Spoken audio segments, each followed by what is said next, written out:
How's it going, internets? I hope you're having a lovely day. It's that time again. It's time to get into some animation, time to get that imagination all revved up, get into some creativity, and it's time to get inspired. And today's inspiration comes from James Montgomery Flagg. You can check out his work right over here if you're not familiar with him. And I promise you, probably 6 out of 10, 7 out of 10 of you will be familiar with his work. You just don't know that you are. He's a wonderful artist. I really like his style. He's got a great illustrative style. As you know, I'm a huge fan of anything from kind of the golden age of illustration. I think that's probably, aside from like the Renaissance period of artists and just my personal late 80s, early 90s kid aesthetic, my favorite period of art lately.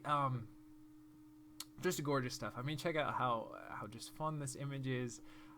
Great flow throughout this piece here, and really wonderful silhouette on both of them. Great attitudes here.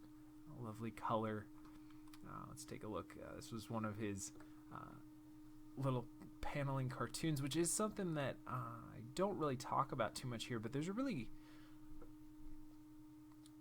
art to paneling and choosing what scenes to show or not. It's very similar to, not similar to, but rather it's its own take, but a similar thing to storyboarding or animation or comic books as well, where you got to choose what, when you're shooting your animation, what camera you're going to use, what scene you want to show and how you want to show it and what angle you want to use and all that kind of stuff. There's a real art form to knowing what you want to frame in your single panel and then how you're using that individual panel to work as a whole throughout your whole thing. And I think he does a great job here. You have initially this character, great eye line between him and the rabbit, then boom, he's chasing the rabbit. Again, you see the spin of the camera angle here where it's a little bit lower down and a little more behind, so you can get that view of the rabbit jumping into the log, which is really interesting. And again, you have that nice flow from the log to the rabbit to his hand to out of the panel. And then again, you see the camera turn again so that you're flat on to the log here, which is a great camera angle change, so you can really see the whole gamut of the movement. Because if you would have kept this same camera angle here when you were doing this shot, it wouldn't have read as well, because you'll have just the rabbit sticking out of here. So it's good that he shifted there. Really works really well, and kept that same perspective again here so that you can see the framing works really well. And also the rabbit jumped on top. Interesting move there, just to frame that, so you have that play off of the eye contact that you have where he's superior, he's up top, and the rabbit's down below, so you have that eye line. So this harkens back to kind of that frame here, but now the rabbit's on top and the character's down below. A nice flip there. And then flows down a different camera angle. Again, you're actually moving downward. You see him rolling down with, again, the rabbit being superior on top. And then again, when he's crashing down, and at this plane, almost the rabbit and the guy are almost at the same height there, where you see he's now in ruin, and they're on the even playing field because he's no longer in the log anymore, but he's definitely brought down to eye level with the rabbit. Just a really unique and gorgeous way to lay out that shot. And again, I probably rambled on a little bit too much about this, but I really think these are the kind of things that when I look at a comic page, the kind of stuff that I see and I look at is just how do you set up this shot and why does it work and what's really great about it. So he's a wonderful artist. Great stuff. I think this, like I said, I would venture to guess at least 7 out of 10 of you have at least seen this or seen some variation of the I want you to do whatever. It was great because I think this reached like 500,000 prints of this when it was first released, which was an astounding number of prints for a propaganda poster at the time. Just a really large number of people saw this piece, which was I would imagine comparatively to the circulations of other magazines and articles and illustrations at the time, would have, again, I don't have quantifiable numbers in front of me, but I would imagine it would be astronomically more, which gained him. At one point, there was an article I was reading that said that this illustrator at the time was almost a household name, which is really interesting to think that there would be a time when illustrators were household names and people would talk about them like you would your pop stars now or your television stars or anything. That's just so foreign to us now to think of, now those of us who are in the creative world would definitely be able to recognize an illustrator or not, but for the common culture to recognize that's, to me, that would be a lovely way to live. But where everyone knows each animator's scenes and each illustrator's shots. But that world doesn't necessarily exist, but that doesn't mean we can't have our fun there too. So let me share the quote that I was able to find from him, and he said, "Good illustrating is far more than depicting a bit of action as described by the author." I think this is totally true, especially if you're getting into animation. Chances are you'll have a storyboard, and you'll also have some direction from your director, or it's your own shot or whatever. But in the case of this quote, the guy walks into the door and sees a cup on the table, and tells you kind of the angle that you're going to shoot at, and then he needs to see it. But there's a lot of ways that you can do it. How is he going to walk in? What's his facial expression going to look like? How is he going to approach it? Does he cough as he walks in because he has a cold? There's just so many different ways that you can play about it and things that you can think of to add your own personality and your own uniqueness and your own style to everything that you create. But I'm getting really rambly for this one. I guess I was just extra inspired by James Montgomery Flagg today. So I hope you do check out more stuff from him. I'll throw a link in the description below. But let's get into some animation before I ramble on for a whole hour here about illustration, which I love. Huge fan of. We're continuing on with our skirmish shot here, featuring the Goon rig from the How to Cheat in Maya series. Our good friend to the channel, Ken Pachu, found a link to where you can grab this rig. I'll throw another one as well that I know is the certified link from the How to Cheat in Maya series book that I've used. But either way, it's a great rig.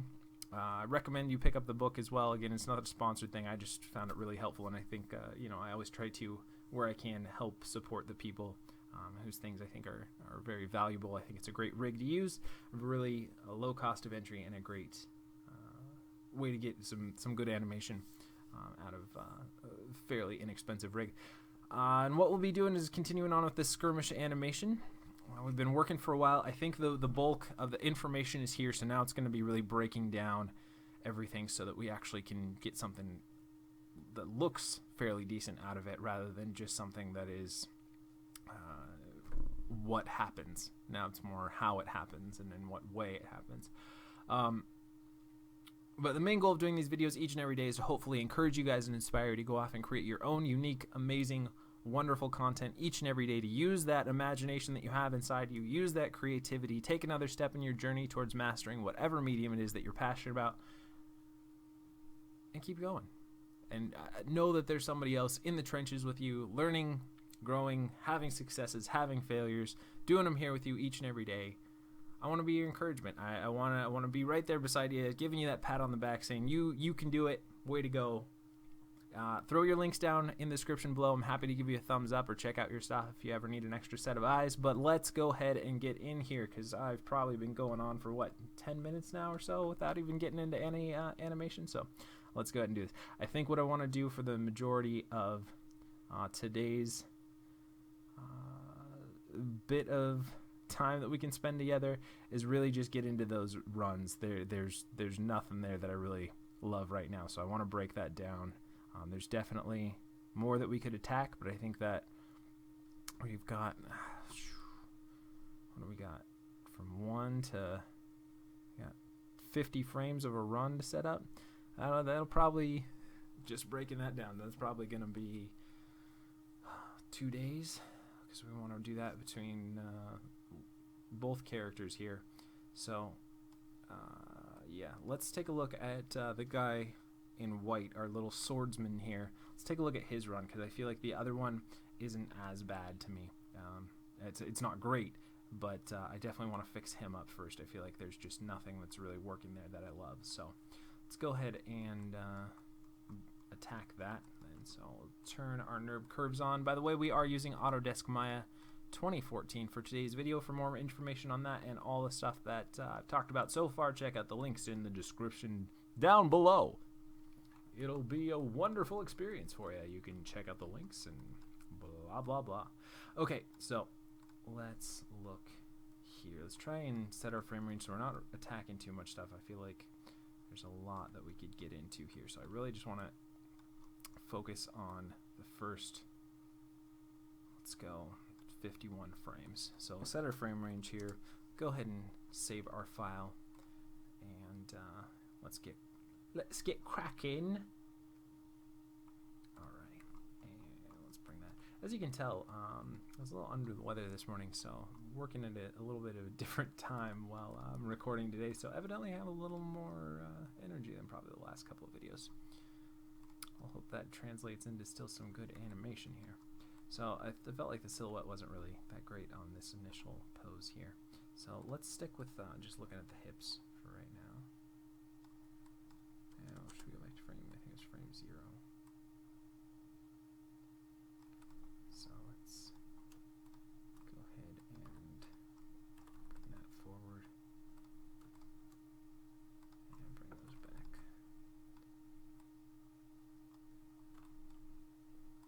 Now I think I want to give myself a few frames here, so let's go like -10 and grab everything here and set that.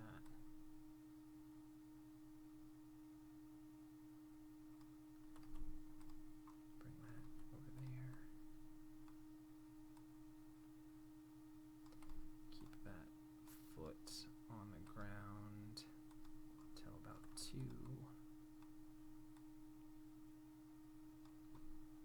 Maybe 1. And we'll do some ball roll to get it off there.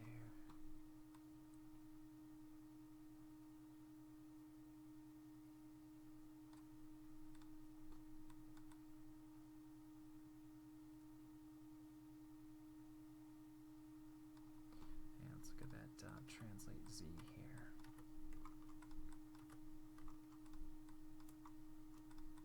It'll just give us a frame sooner to start with. Don't really want to mess up the trajectory of the run there.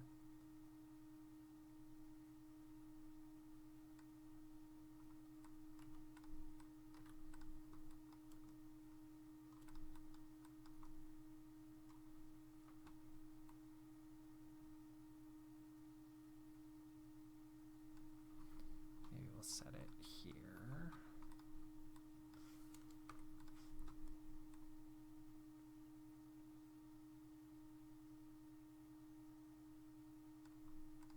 Maybe 1 more frame there. Let's see that.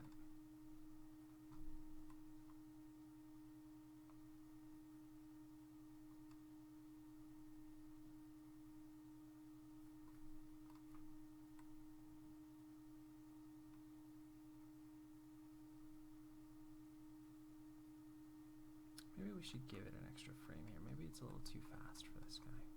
What do I think?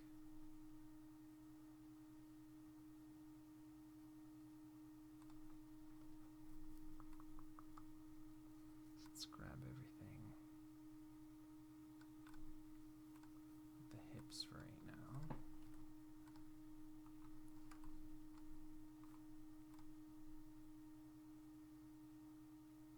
No, I think it's just that we need to get some more information on the feet. I was thinking about maybe retiming that, but I think that works okay still. I'm going to translate Y here. Let's go ahead and bring it down a little bit more.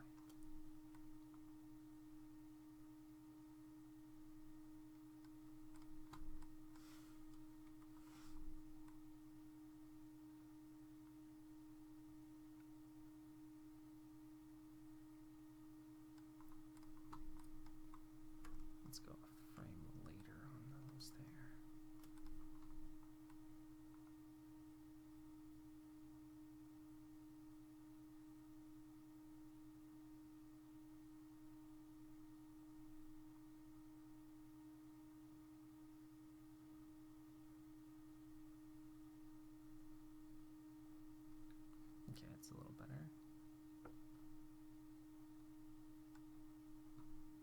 let's look at the feet now.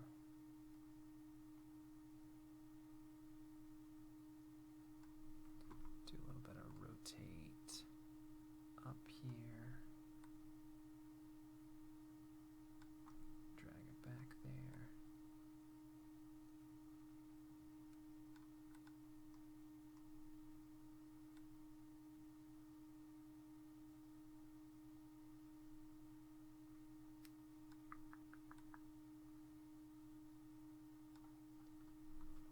I still think I want to do a little bit of rotate, or let's do maybe we'll do heel roll.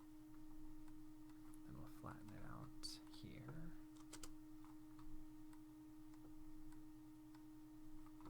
Maybe we'll do the heel roll there.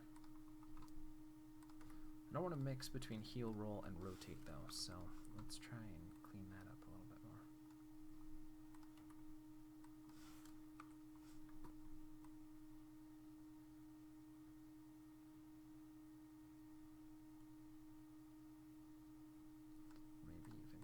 Get rid of that. We'll just do heel roll for this. So I'll drag the heel back.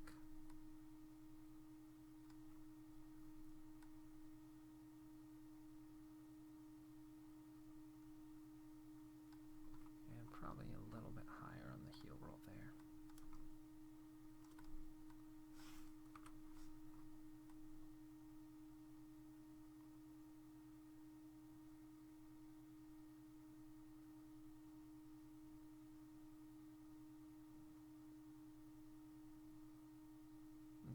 Seems to work all right. So let's go ahead and drag the toe there.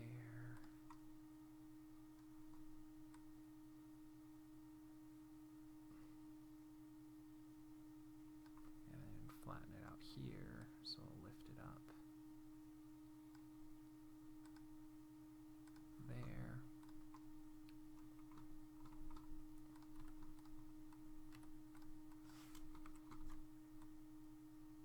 So we get the heel hitting first and then the toe following.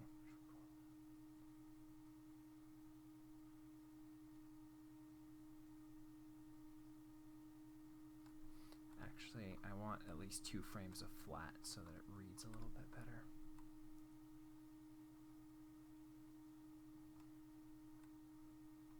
So let's see.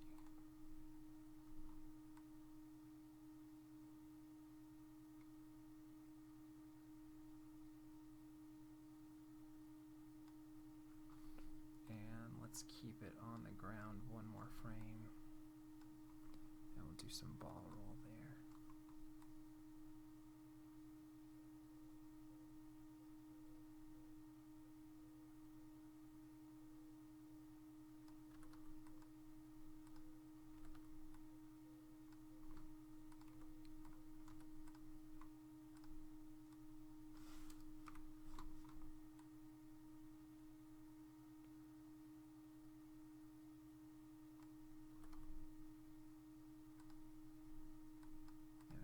Delete that one.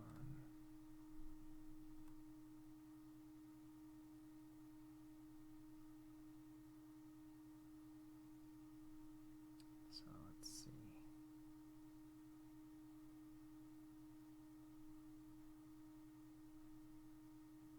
So we get at least 2 frames of flat, so that foot plant reads. Boom, and peel off.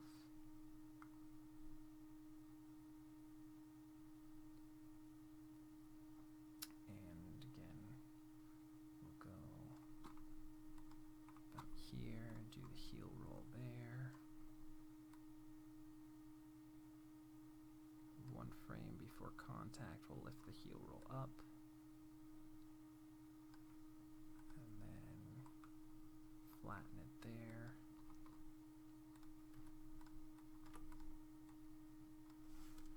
Delete that one.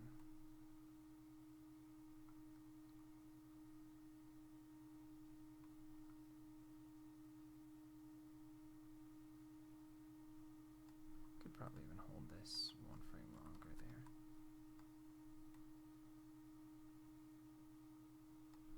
And just really push that ball roll there.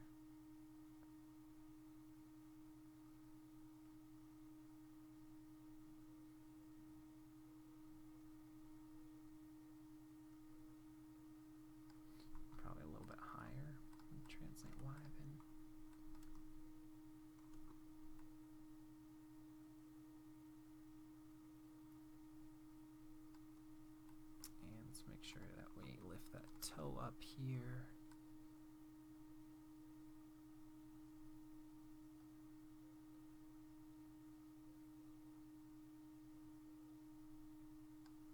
Now let's hold the foot till 25 there.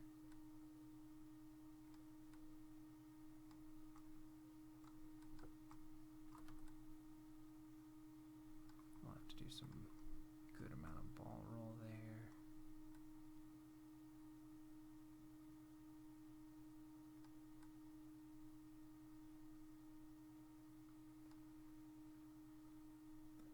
That's okay, maybe we'll have to let it go one frame sooner.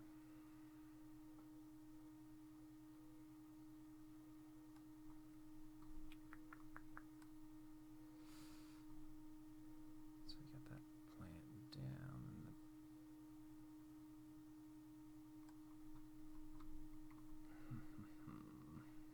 Let's try and find a better pose here.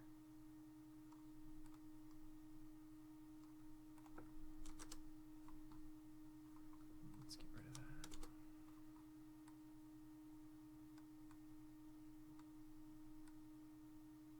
And we'll clean that up in a little bit. Just want to get these foot plants really working a little bit better.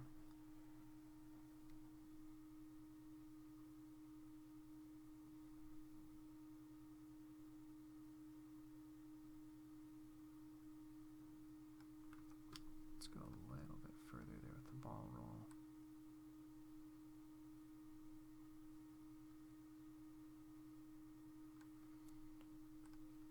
I'd like to still be able to do 2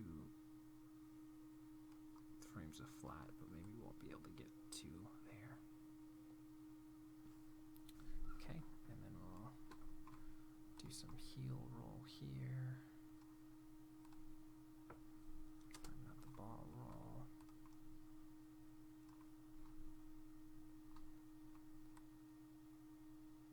And 1 frame before the contact, we'll lift it up. And we'll zero it out 1 frame after, so we'll get rid of that heel roll there.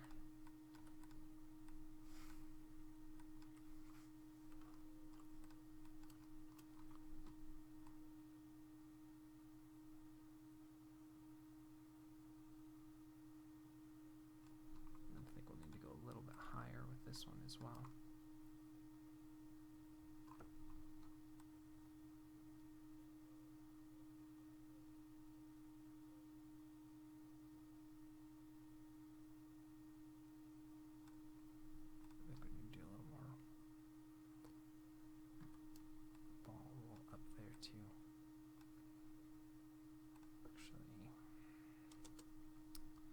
Do some heel roll, try to blend that a little bit better. And a little bit of ball roll.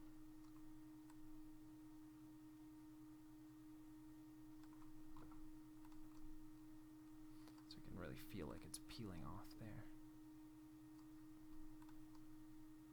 Get a little knee twist in there.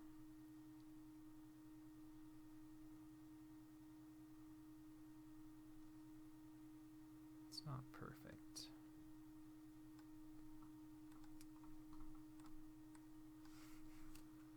But at least it feels like it's peeling off right now. And again, this isn't necessarily a polishing pass, it's just fleshing this run out a little bit more.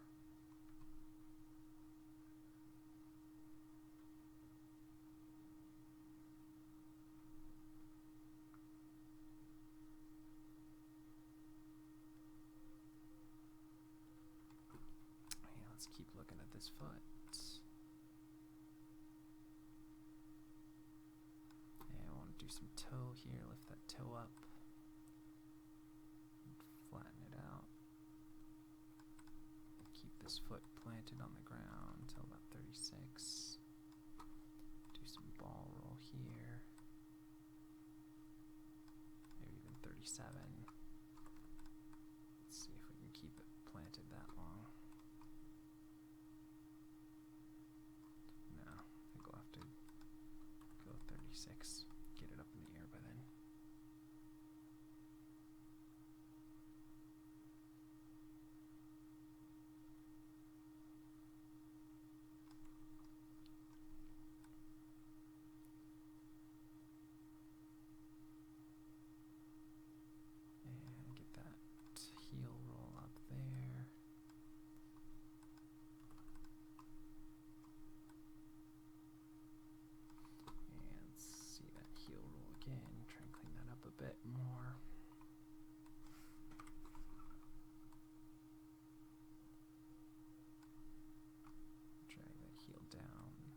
passing position.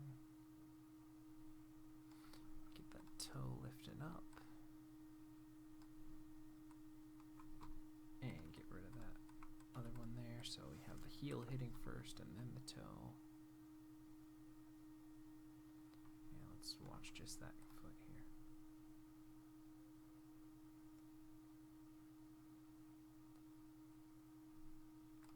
Okay, let me watch it here so I can see it a little bit better. Getting a little bit of lag in my frames per second here, so let me watch it down below an XSplit, see if I can get a little better frame range there. Alright, at least our foot plants are reading a little bit better on that foot. Still needs some more work, but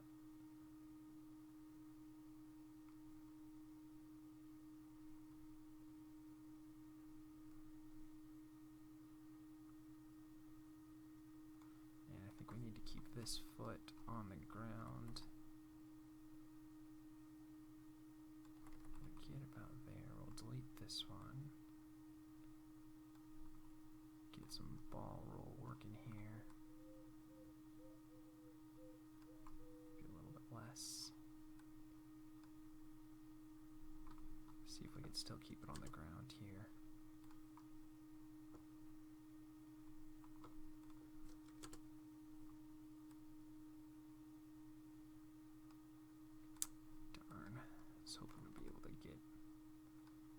So let's try and just have it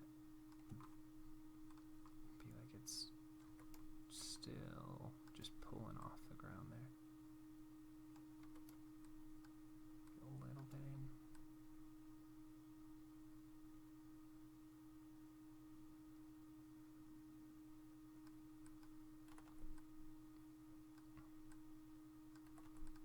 Go ahead and delete that one.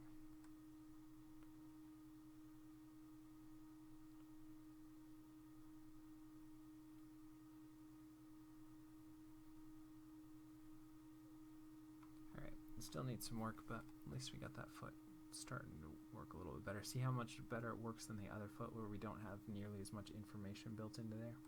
Feels like it's actually at least reading that the foot's going on the planting on the ground. So let's try and make a better play with this foot here.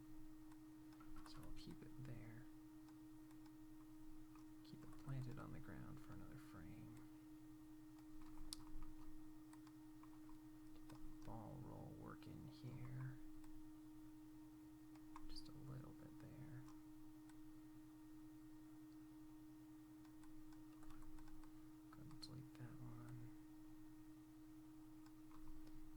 Zero that ball roll, get a little heel, roll, go and lift it up a little bit more.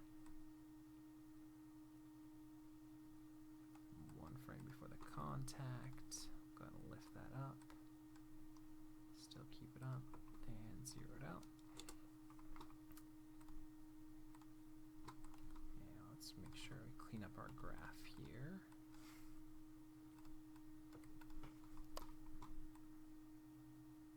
And it's nice because we've kind of built a little bit of a formula for how to approach these steps. They don't have to be all identical. I'm not sticking too tight to timing, so there's a little bit of variety there. But we do have kind of a formula to plug in for how we want to approach these. So that's nice. Once you kind of lock in how one side's working, you get a good idea for how you want the other side to be here.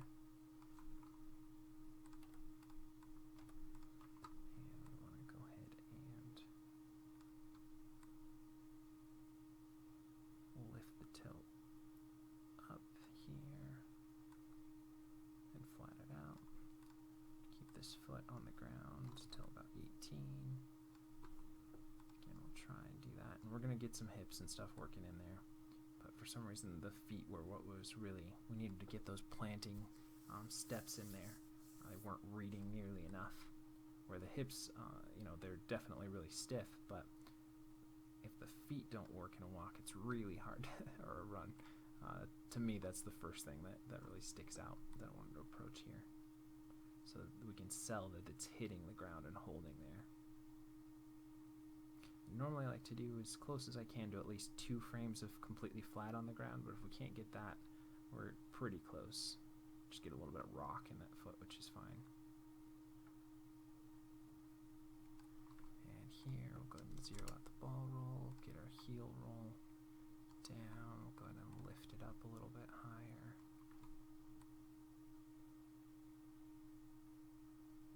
And one frame before the contact, we'll get our heel roll going up and flattening out there.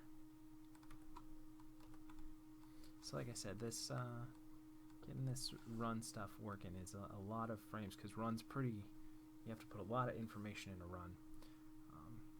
There's no real easy way of getting away with, you know, runs being where you only punch in a key every 4 frames or every 5 frames. You really have to have, not that everything on the body has to be keyed on 1s and 2s, but there needs to be a key on pretty much 1s and 2s throughout the body. Not that every single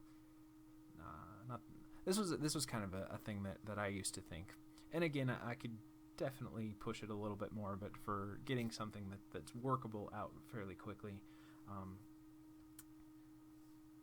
I used to think when somebody said that stuff was on 1s, that it meant that every aspect of the body had to be on 1s, and I don't really feel that way anymore. I think you get a little too much jankiness in your graph editor that you really have to smooth out.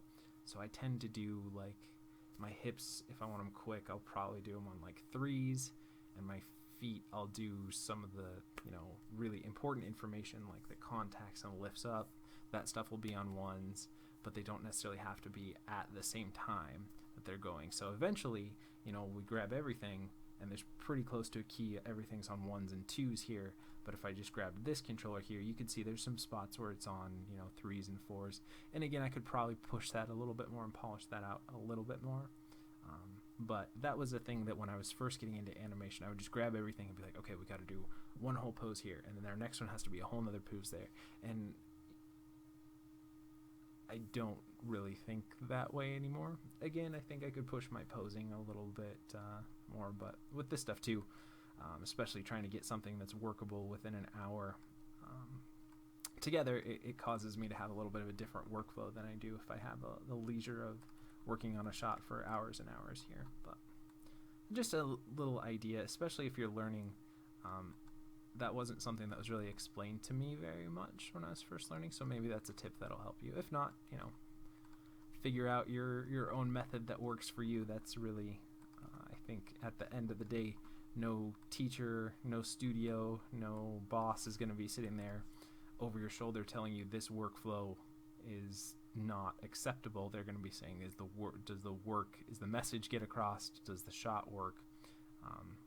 Rather than what type of workflow did you use? What type of graph editor style do you like? Do you use stepped? Do you use spline? Do you use linear? Any of that kind of stuff. I find that it's something that people tend to obsess over rather than obsessing over does the shot work or not. Especially when I was first learning. And again, I could probably push that stuff a little bit more in my work and get a different thing. But at least at this point in where I'm at, I find that kind of workflow works for me. Gives me a good overall view of my work. So enough rambling. Definitely one of my more rambly ones today, where we talk about a lot of stuff here together. Just excited to talk to you today. That's really what it is. Let's lift that up and continue polishing out this foot here. Get rid of our ball roll there. Get a little bit of toe back here.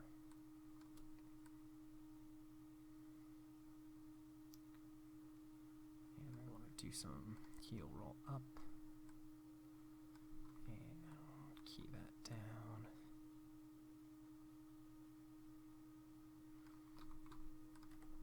Get rid of this one. And especially when you're first learning too, I mean, keep your shots pretty short. I think that's definitely something that I didn't realize was a blessing when taking classes and stuff, is they give you a frame range, and I would tend to like I said, I had a bunch of and I still am learning all the time. Please don't ever think that I'm any sort of final say on anything. Just sharing what I know and what I've learned with you guys each and every day. But I would when I first started, I would try and do how many frames can I do? Well, this is the frame limit for this assignment. You can't go over 500 frames. Well, let's do 500 frames. We got to do 500 frames because this is just an arbitrary number or whatever. But and as I learned more, I was like, well, let's actually do the minimum number of frames, not because we're lazy, but because that's more time that we can spend developing each one of those poses in those frames there. Just a different kind of mentality for how to work, but definitely maybe an idea for you if you're going to school and going to classes, instead of thinking about if you're trying to learn animation, spend your time learning animation, not necessarily storytelling right away. Think is kind of the methodology that I would say if you want to focus on animating stuff, and then you can, once you have the fundamentals and everything down, then you can push more towards stories and doing longer frame stuff. Okay, I'm definitely going to need to clean this up here. So I put that. We'll go ahead and just delete this key. See, we just have some stuff in the knees, but I'm not going to worry about that too much because I got to polish out the hips. Again, we just want to stick with the feet. Okay, so let's go ahead and watch that and see if our feet are just working and reading a little bit clearer. So I'll go ahead and play that a couple times.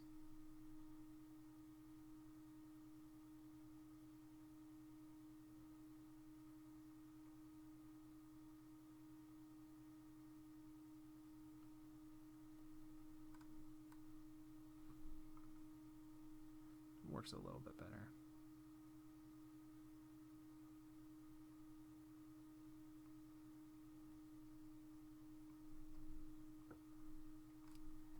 Still need a bunch more work on it, but it's at least working a little better.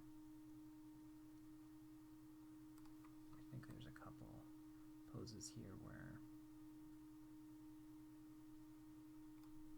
this one.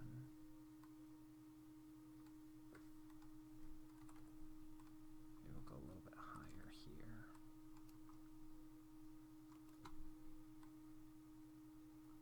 See right there, we've got a little. Well, let's work on the hips before I try to polish any of that stuff out.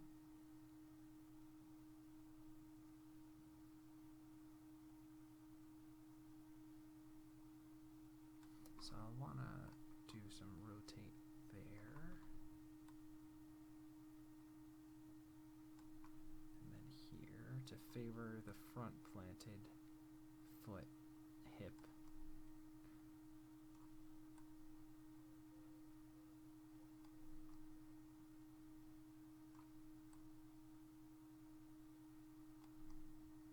Trying to get it so that it's on one of the most flat right there,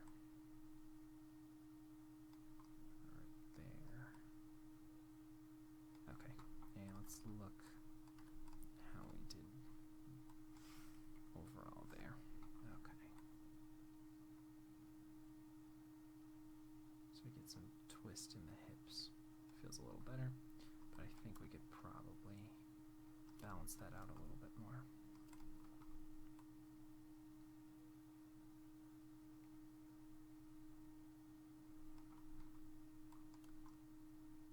So at least get something where we're going on the other side of neutral here. It's probably a little over exaggerated right now, but that's okay.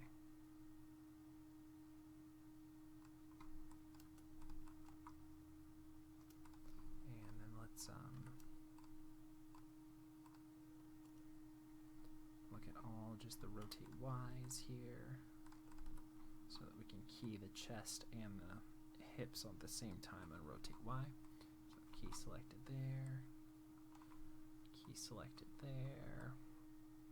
And this way we're not getting all the attributes, so I don't hit S on my keyboard here because that would lock in all of our attributes, and I don't want to do that right now. I just want to get the rotate Y's so that we can get some twist in that chest here. How are we doing on time? I was a little rambly here, so I want to try and focus and punch out some more of this, because I really at least want to get the majority of the information for this run working better here. So this is fine. This is where we wanted to do. Rotate there. Let's go to about 2.5. That's fine. And then here we'll want to go back this way.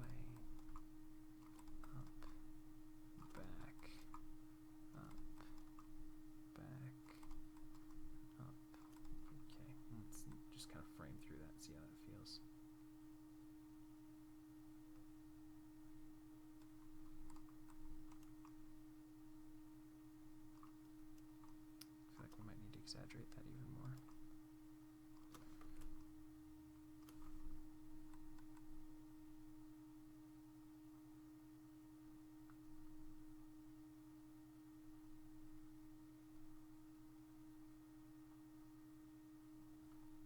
All right, so let's see.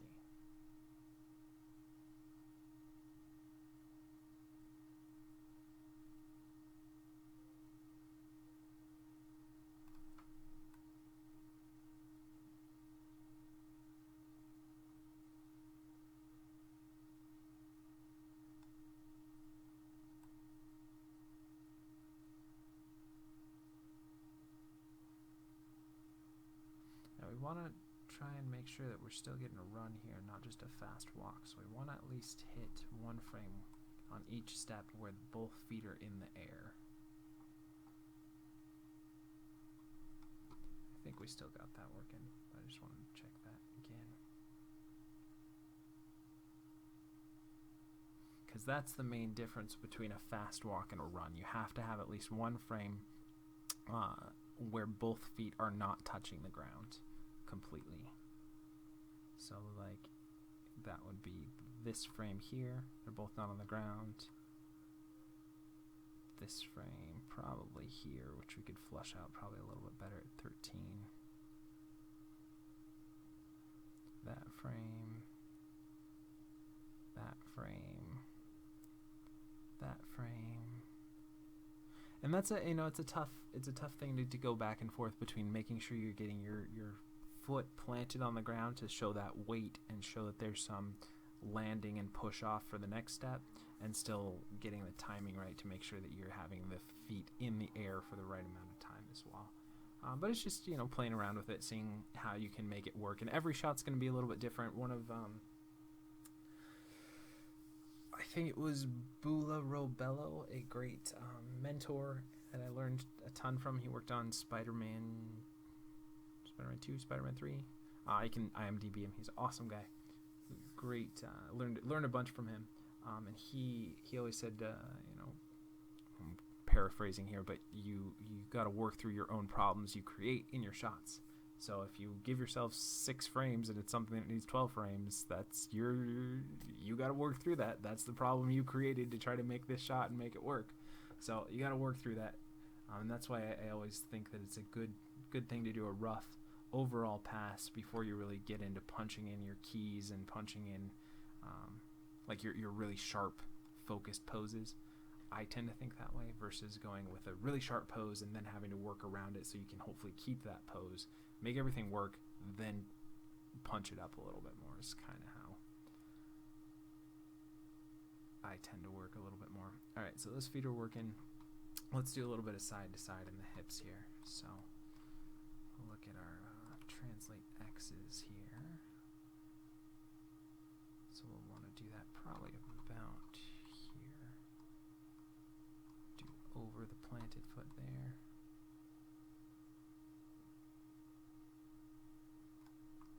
Go over there.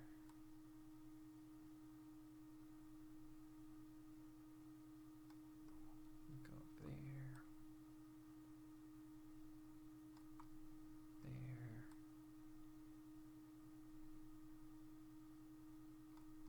Here.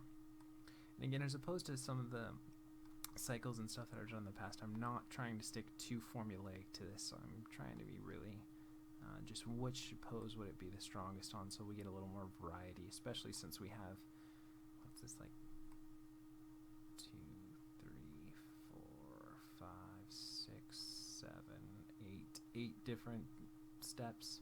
I don't want them all to feel so similar, like a lot of times you kind of get when you're doing cycles and everything.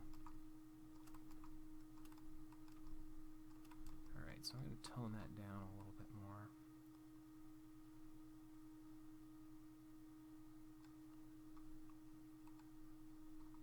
I still don't think that it would be over that side so much, because it would be over this side here. And let's go and watch that a couple of times.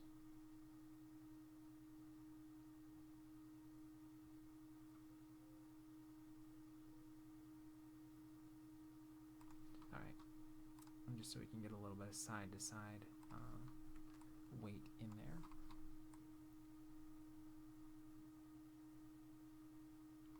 And let's watch it from this angle, see if it still plays out alright.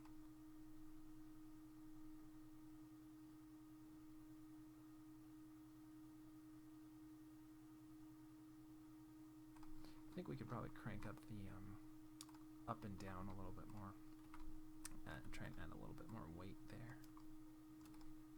Just get about 10% more.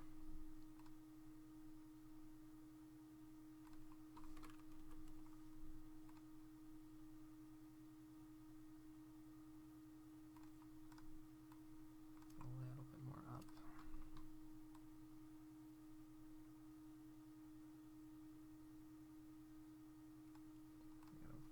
Like that one though. That leg pop's gonna be too big, so we'll just do a little more up there.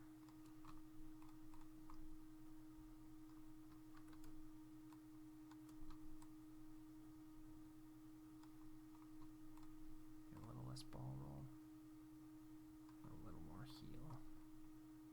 Trying to get that peel off to feel a little more natural and try and avoid that.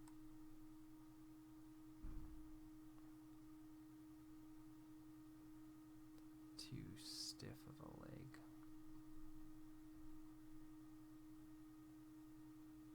Okay, so let's watch that again.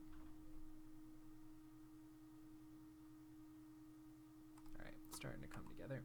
And let's look here, and we'll do a little bit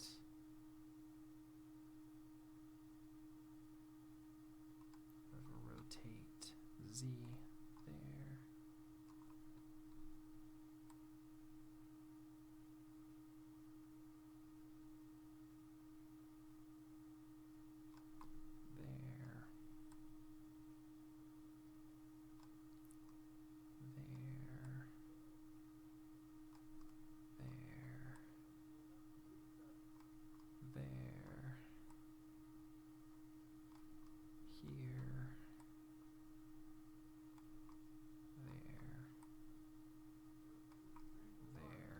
Okay, so let's see. I'm not exactly sure that I love that timing on the rotate Z's. I wanted it to be a little bit different so it wasn't hitting them the same frame as the rotate Y's here.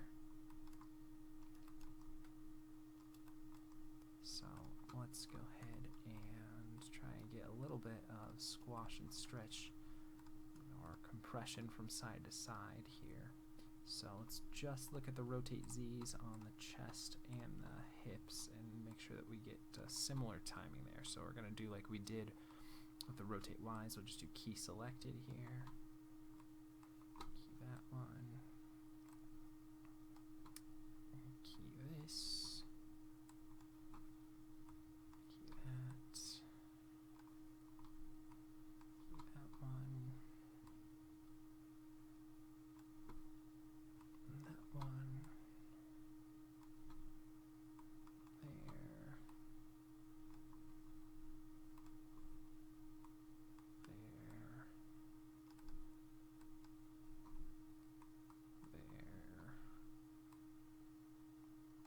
there, okay. And let's just look at the chest now. Okay.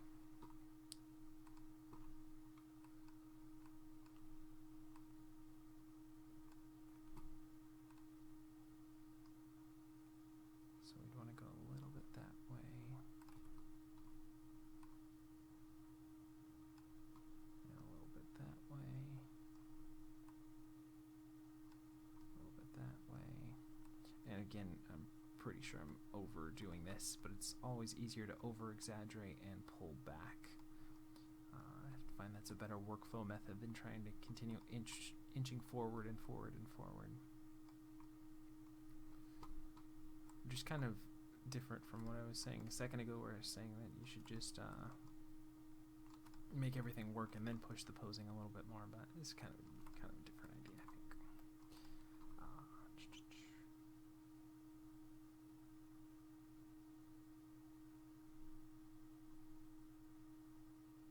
Okay, I feel like that's probably still not working enough. Let's watch it from this angle.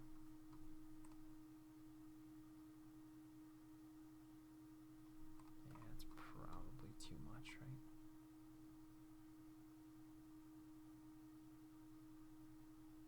Especially feel this pull back, feels like it's just a little.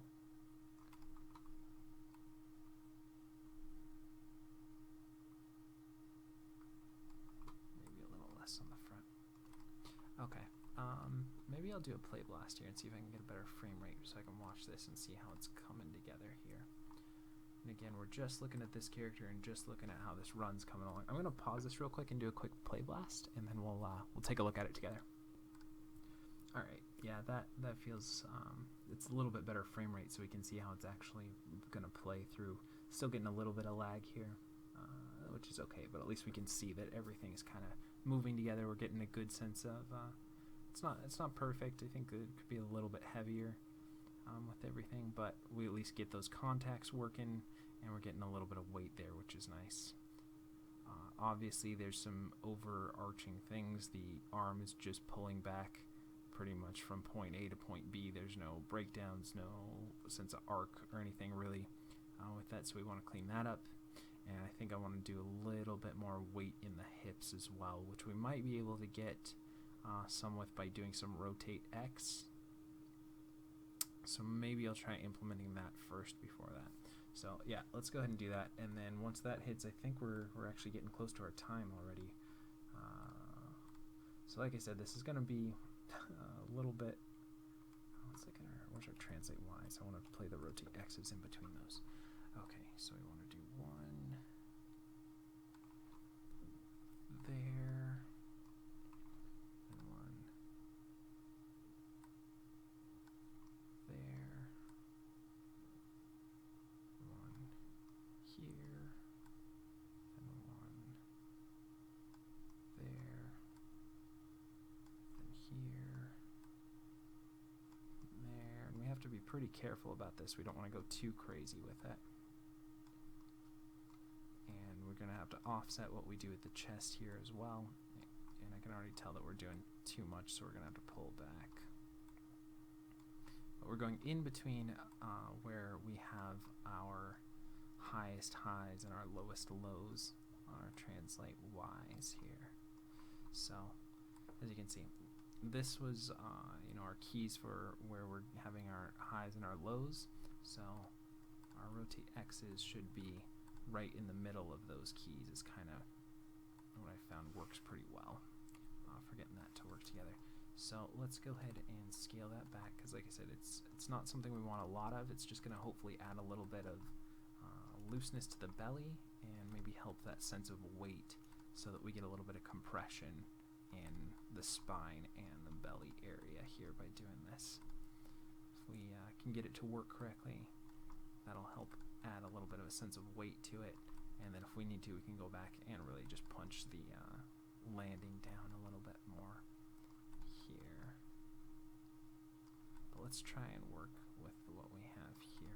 Now the next thing we need to do is we're going to grab the chest controllers again and the hips, and we'll look at our rotate X's, and we'll go through and hit here, key selected. And again, like I was mentioning before, the reason why I don't just hit S on this is because we have the rotate Y's, the rotate Z's, and the rotate X's, the extremes on all of those on different frames, and so it'll keep our tangents a little bit cleaner there, so we don't have all that grit in there by doing it this way. And this one, and that one, and that one. Sorry about any background noise. Sounds like I get a little better soundproofing audio. I know. We're working on it.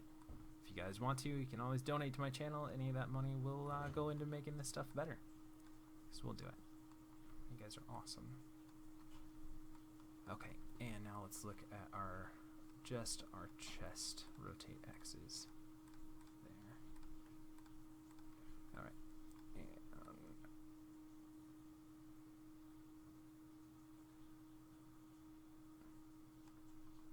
so I want to go a little bit forward.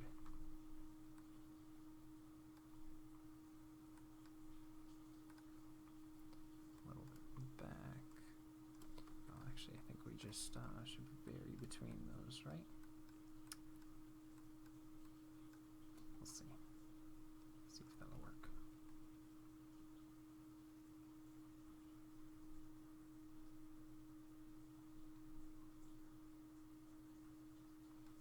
I think we need to go a little bit more backward here. So we want to keep fairly the same.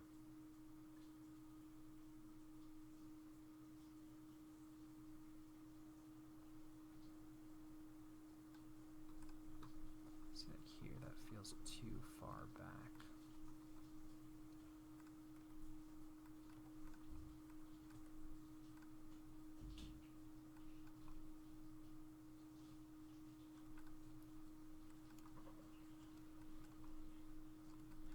See if we can keep polishing this up a little bit more.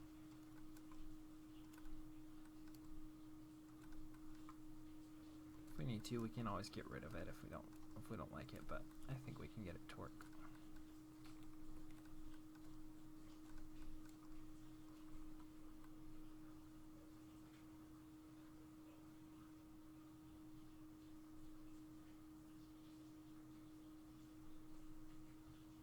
Okay, and let's look at our chest again. We've got our rotate X there.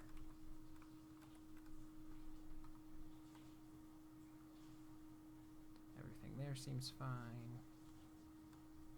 This feels a little pulled back, so we'll try to go a little bit more forward there.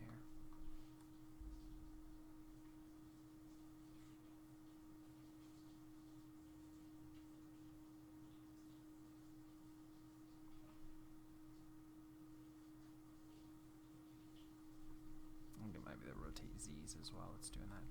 Let's do another play blast and we'll check out and see if that did any. Okay.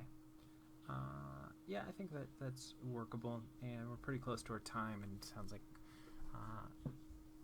we're getting a little bit of crazy neighbor stuff going on right now. So I think we'll probably call it for today, but I think that runs a lot looser than it was before, which is great. We still need to kind of get our acting beats in. We need to do a little bit on the head, get a little bit of bounce there.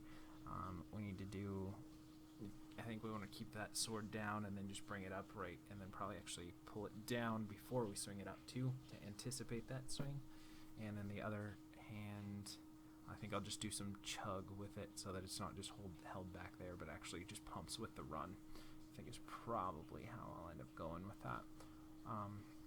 But yeah, let's go ahead and just have the shot playing back as a whole. Again, the frame rate's not going to be super perfect on here, especially just for this quick moves. For some of the other stuff, it feels like it works okay, but we'll go ahead and just keep it rolling here. And let's get it shot back in frame there a little bit better. Now, are we getting something weird showing up there? No.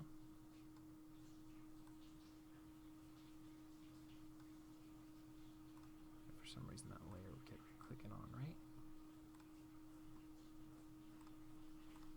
Just add it to its own layer. I knew that was showing somewhere. Okay. Let's take a look back at where we started. So get this in frame so we can actually see what we're looking at here. We're looking at the beautiful work of James Montgomery Flagg, and he said, "Good illustrating is far more than depicting a bit of action as described by the author. I think that's great. Try and take whatever notes you're given or whatever idea you're given if you're doing any sort of commission work or working for a studio, and add your own sense of imagination, creativity to it, and really add that sense of art to it. That thing that makes things uniquely you and specially you, and bring that to the table each and every time, so you can have little bits of you left everywhere with the things that you touch and you create. I love you guys lots. Thanks for hanging out with me. Sorry about any of the background noise. We're always working through something, it seems, but that's life, isn't it? Just keep on going. I hope you're taking another step in your journey towards mastering whatever medium it is that you guys are passionate about. I love you lots, and I think that'll wrap it up for today. Definitely got some good stuff working.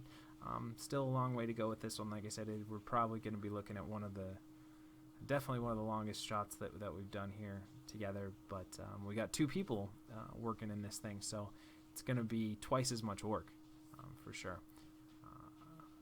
So yeah, I think that'll wrap it up. You guys are amazing. I love you lots. Thanks for all the likes and subscribes. If you haven't subscribed yet, do it. Even if you never watch another one of my videos, I hope that you subscribe so that you'll look through your subscription feed, and every day you see that I'm doing a new upload, and maybe it'll make you inspired to be like, if this guy can do it, I can do it. I love you lots. You guys are amazing. Keep being awesome, and we will see you for some more imagination, some more creativity, some more animating, some more just talking and encouraging you and inspiring you each and every day. We'll see you tomorrow. Love ya.